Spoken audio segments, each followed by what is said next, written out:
What's happening, everyone? Wasn't that a TV show on Nickelodeon? What's happening? Or maybe it was on something else, but that's kind of not the point of this video. These thoughts, they just kind of come up in my head and I just express them for whatever reason. That's just how I do it, I guess. But the point still remains is that I'm here to share the links, the linkifications of March Mystery Madness upcoming year of 2022. Cross wires going on in my head. But as you can see, Sailor Moon is here to host. She's here to facilitate and host. She's going to use her moon stick to keep me on track. And Sailor Moon, right now, girl, you need to get on your job. Get on your job. Because right now I feel like taking a nap, if you couldn't tell. I just had me a good lunch. Just a good lunch. But that aside, let me kind of get on the track here. Do your job.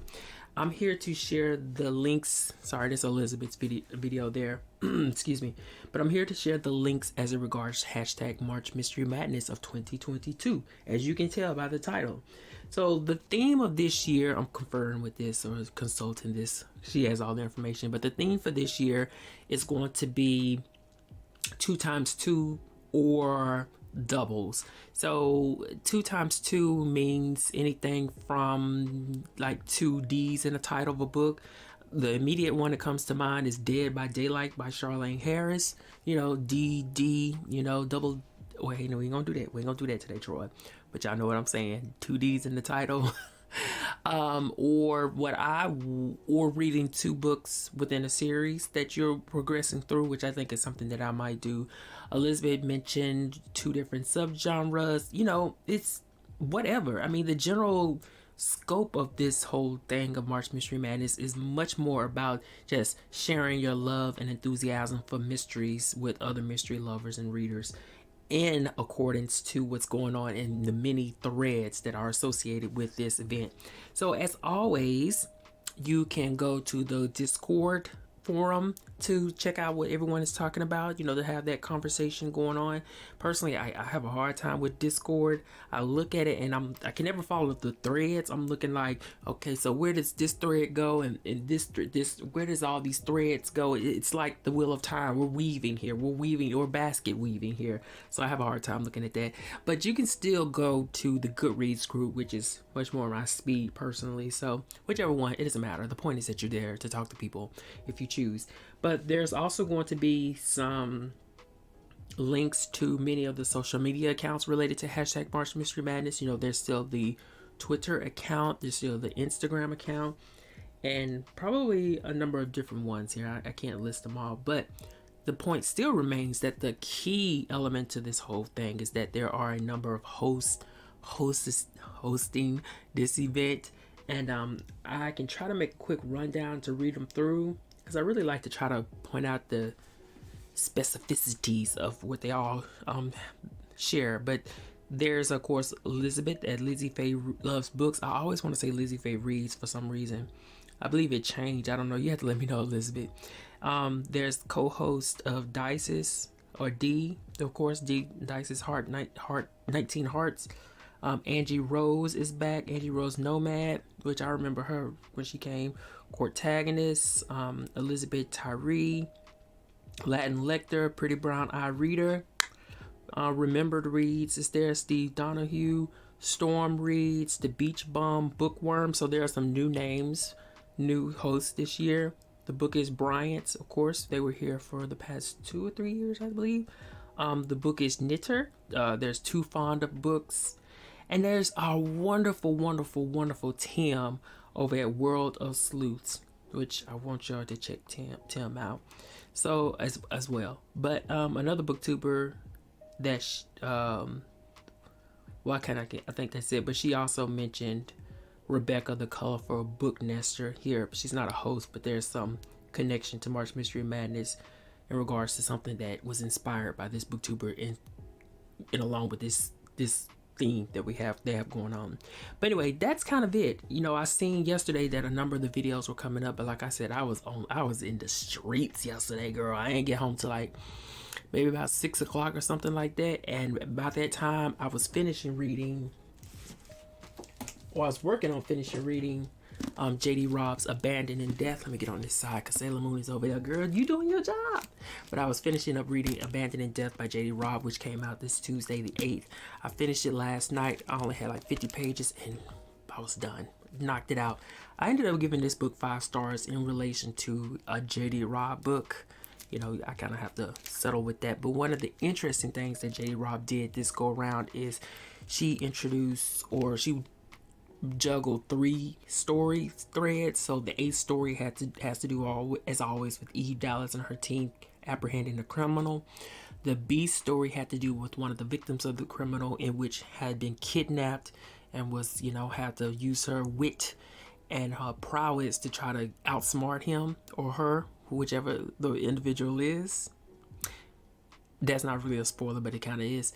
And there's actually a C story where we, the reader, are taken by J.D. Robb into the past, the family history, chronicling just a bit of what it was that colored this villain to be who he or she, they, turned out to be. So I can't recall a time in which J.D. Robb had 3 story threads running at the same time. Plenty of times she's done 2, but 3, that's new. But anyway, still love J.D. Robb. I was thinking the other day, like, I've been reading this series for, okay, we'll put it this way. People always comment sometimes about my J.D. Robb books here on my shelf or whatever.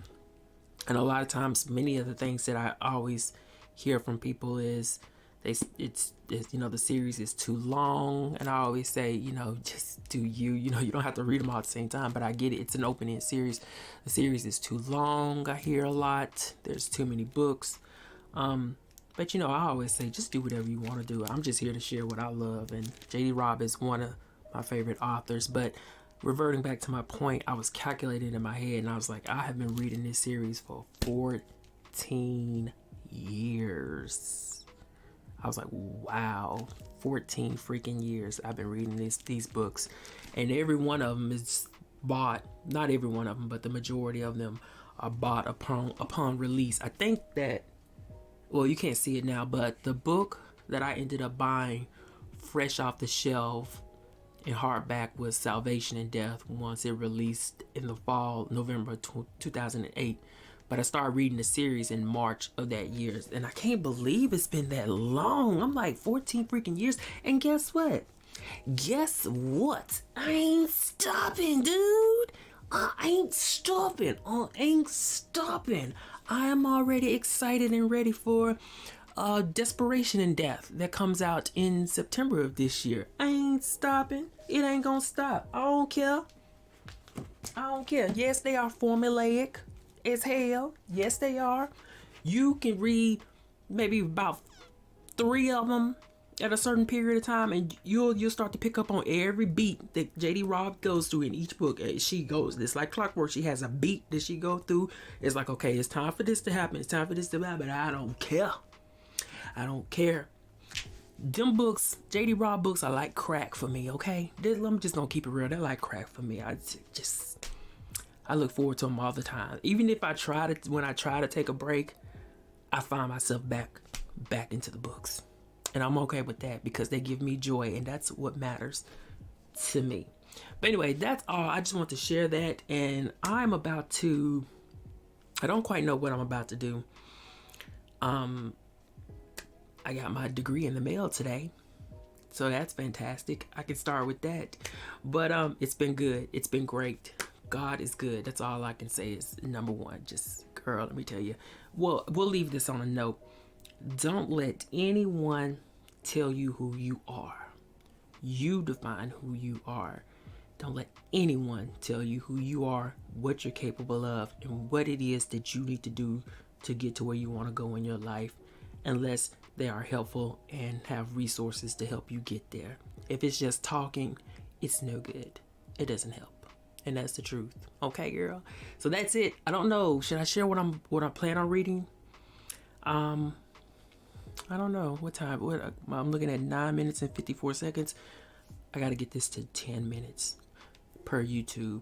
But if for all intents and purposes, I have been reading Gar Anthony Haywood's Loudermouth series. It's only consists of 2 books, but there's also a short story collection that makes 3, which I might not participate in going. That's just like a bonus. But he is a Black mystery writer, and he is primarily known for an investigation series. So the Loudermouth series is a little different. It has to do with this middle-aged Black couple who are residing within a camper, and so they travel around in the camper solving mysteries. But sadly, it only consists of 2 books. But I finished the first book earlier this week, where they were in the Grand Canyon, and in the mail I just got the second book today, which is Bad News Travels Fast. The reason I can't show it on the camera is because it's actually keeping Sailor Moon propped up so she can get into the frame. That is what I plan on reading going in maybe today. And I'm reading Spook Spies and Private Eyes as well by Paula L. Woods. I've been reading like a short story at a time all month long. It halted when JD Robb came in, because just JD Robb, it just, girl, I just like, look, I gotta get to the next chapter in JD Robb, boo. Okay, but that's kind of it. That's all I want to share. I am out. You guys love yourself, read all the books that you want to read, and find as much joy and happiness that you can within life. You know, we're all here to survive, but we can still try to grasp some lingerments and residuals and glimmers of joy in all the little things that we sometimes take for granted, like breathing. That's enough for today. Bye, y'all.